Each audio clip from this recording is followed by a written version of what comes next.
இஸ்லாமியர்களிடத்திலே கலாச்சாரங்கள், பண்பாடுகள், மூட நம்பிக்கைகள் இவைகள் எல்லாம் நிரம்பி வழிகிறதை நாம் பார்த்து கொண்டிருக்கிறோம். அல்லாஹுவின் மீது தவக்குல் உள்ளவர்களிடத்தில் மூட நம்பிக்கை இருக்காது, பண்பாடுகளிலே மாற்றங்கள் இருக்காது.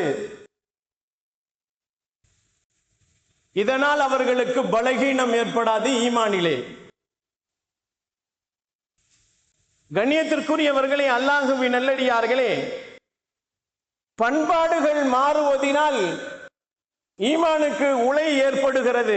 மூட நம்பிக்கைகளை நம்புவதினால் ஈமான் போகிவிடுகிறது என்பதை பெருமான் ஸல்லல்லாஹு அலைஹி வஸல்லம் நமக்கு சொல்லி காட்டுவார்கள்.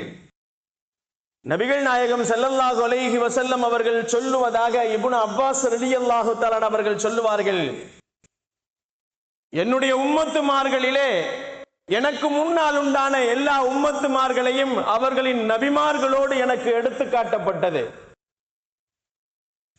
சில உம்மத்துமார்கள் ஒரே ஒரு உம்மத்தோடு ஒரு நபி வருவதை நான் காட்டப்பட்டேன். அவர்கள் என்னை கடந்து சென்றார்கள். சில நாட்களுக்கு பின்னால் இன்னொரு உம்மத்தை நான் பார்த்தேன். அவர்களோடு 2 உம்மத்துகளும் ஒரு நபியையும் நான் பார்த்தேன். இன்னொரு நேரத்திலே பார்த்தேன், உம்மத்துமார்கள் சிலர்கள் சொற்பமாக இருந்தார்கள், நபி ஒருவர் இருந்தார். நான் வானம் உயர அதிகமான நபர்களை கொண்ட உம்மத்துகளோடு ஒரு நபியை நான் பார்த்தேன். இந்த உம்மத்துகளிலே என்னுடைய உம்மத்துமார்கள் இருப்பார்களோ என்று நான் ஆசித்தேன். அப்பொழுது கேட்டேன், இவர்கள் யார் என்று கேட்டேன். அப்பொழுது சொல்லப்பட்டது, இவர்கள் தான் மூசா அலைஹிஸ்ஸலாம் அவர்களும் அவர்களின் கௌமுகளும் என்று சொல்லப்படுகிறது.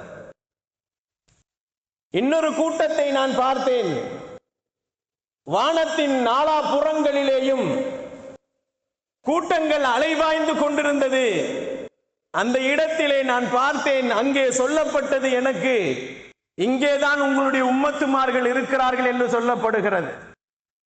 அதற்கு பின்னால் சொல்லப்பட்டது, இந்த உம்மத்துமார்களிலே உங்களுடைய உம்மத்துமார்களிலே 70,000 பேர்கள் கேள்வி கணக்கு இல்லாமலே சொர்க்கத்திற்கு போவார்கள், அவர்களும் இந்த கூட்டத்தில் இருக்கிறார்கள் என்ற செய்தியை சொல்லப்படுகிறது.